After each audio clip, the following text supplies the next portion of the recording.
เนื่องในโอกาสที่พลโทวันทองกองมณีเลขาธิการศูนย์กลางพรรครัฐมนตรีกระทรวงป้องกันความสงบลงเคลื่อนไหวเวียงงานอยู่เขงเวียงจันทน์ในวันที่ 9 กุมภาพันธ์ 2026ท่านได้พบปะโอ้ล้มคณะพรรคคณะบรรษานายตำรวจหลักเลงกองบัญชาการป้องกันความสงบเขงเวียงจันทน์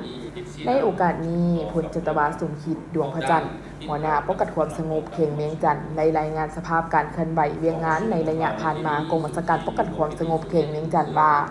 ในปี 2025 ผ่านมากองบัญชาการป้องกันความสงบเขงเวียงจันทน์สามารถแก้ไขปรากฏการณ์ย่อโทได้632เรื่องในนี้คดียาเสพติด197เรื่องสามารถกักตัวผู้ต้องหาได้ทั้งหมด 1,570 คนยิง76คน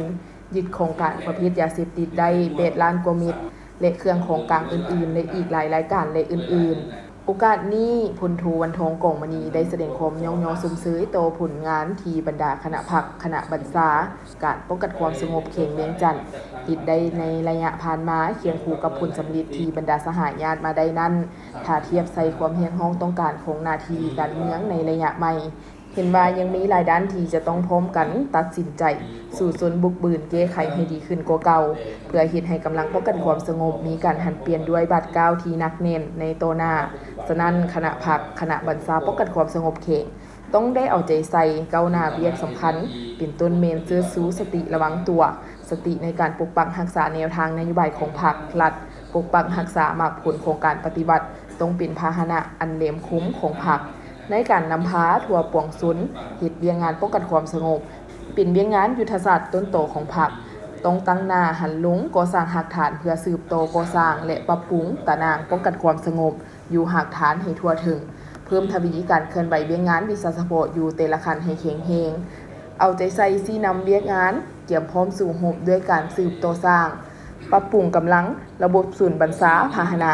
เวียงงานหับประกันและเวียงงานอื่นๆสุ่มใส่การคุ้มครองกวดกะการนำใส่สื่อสังคมออนไลน์คุ้มครองคนเข้าออกเมืองเวียงงานต้านการค้ามนุษย์และเวียงงานอื่นๆเอาใจใส่ประสานกันให้เน้นระหว่างกำลังป้องกันชาติป้องกันความสงบองค์การจัดตั้งรัฐองค์การปกครองท้องถิ่นที่เกี่ยวข้องเพื่อเป็นเจ้าการติดตามคุ้มครองโครงการการลงทุนทางภายในและต่างประเทศอยู่พื้นที่รับผิดชอบของตนสุมใจก่อสร้างกำลังอยู่ในความรับผิดชอบให้หนักแน่นทางด้านการเมืองแนวคิดเข้มแข็งทางด้านการจัดตั้งมีระเบียบวินัยเข้มงวดและมีแบบแผนก้าวสู่ความทันสมัยไปพร้อมกับการเสริมขยายมูลเสื้อของชาติของพรรคของกำลังป้องกันความสงบสืบโตหาประกันเวียงงานพลาธิการตามระบบเสื่อมซึมกับเน้นและปฏิบัติแนวทางการต่างประเทศของพรรคให้ถูกต้อง